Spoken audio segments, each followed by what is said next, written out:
Judging, is it good? Does it serve a purpose in society? Is it bad at times? The answer to this question is both yes. It has provided some good to society, and it also has provided some bad. And by good, I mean it gets people to not do bad things sometimes, and by bad, it makes people feel a lot of pain in an unfair way. Hey, what's going on? What's good? My name is Nico, and this is episode a billion of uploading a video to YouTube every single day so I get better at speaking to the camera.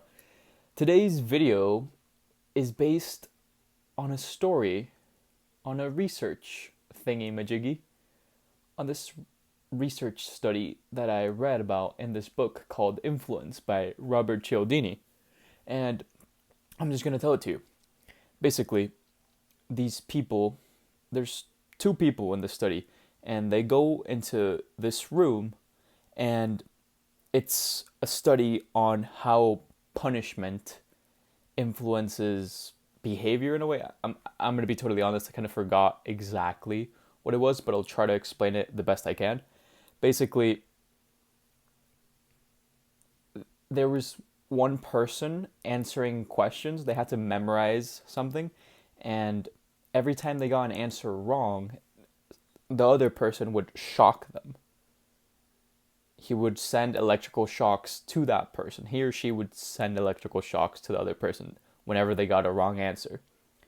And basically, it wasn't really a test. They weren't really testing anything about how he performed based on how many shocks he got. It turns out it was a test on the guy who was shocking the other person. Because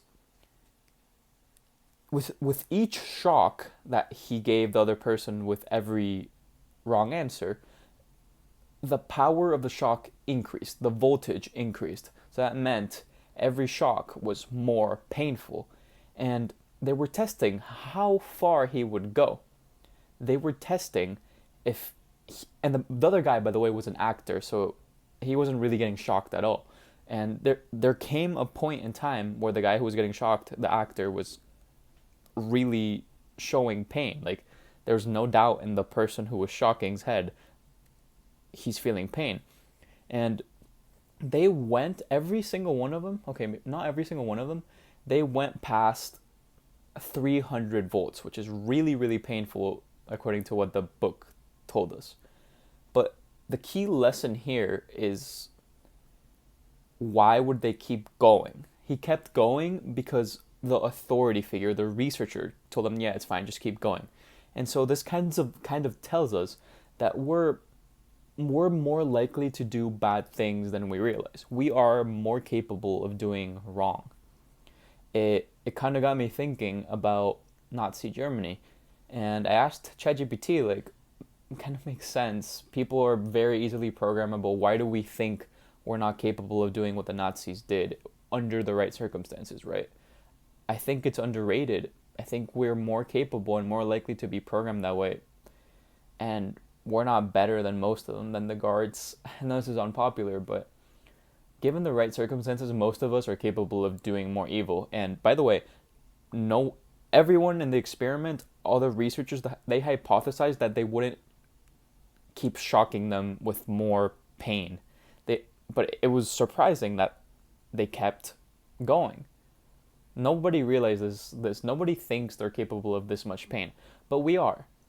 And that's why we have to form a little bit more empathy and forgiveness for people who do wrong and for people who are weird in society and the people we judge. I'm not talking about Nazis in general. Right now, I'm just talking about the person like me who is making a video on YouTube every single day despite getting no results.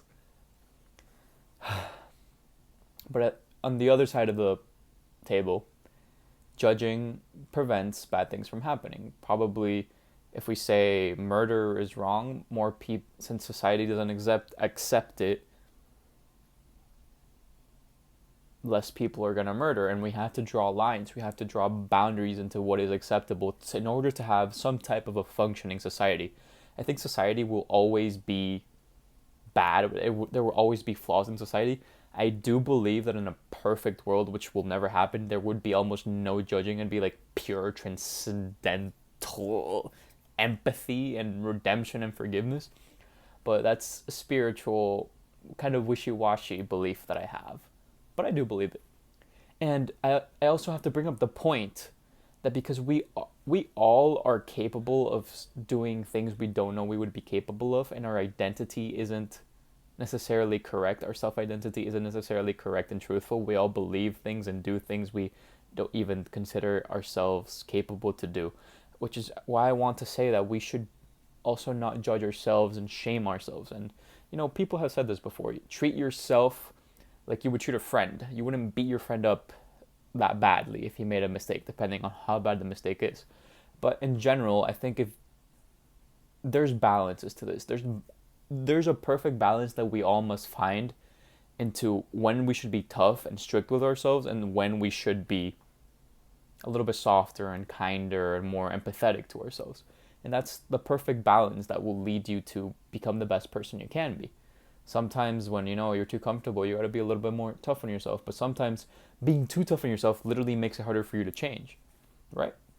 Do you agree? Do you disagree? This is the end of the video. God bless you if you believe in love, or that all things happen for a reason, or that humans have some type of purpose. Then in my opinion, you're closer to believing in God than you think.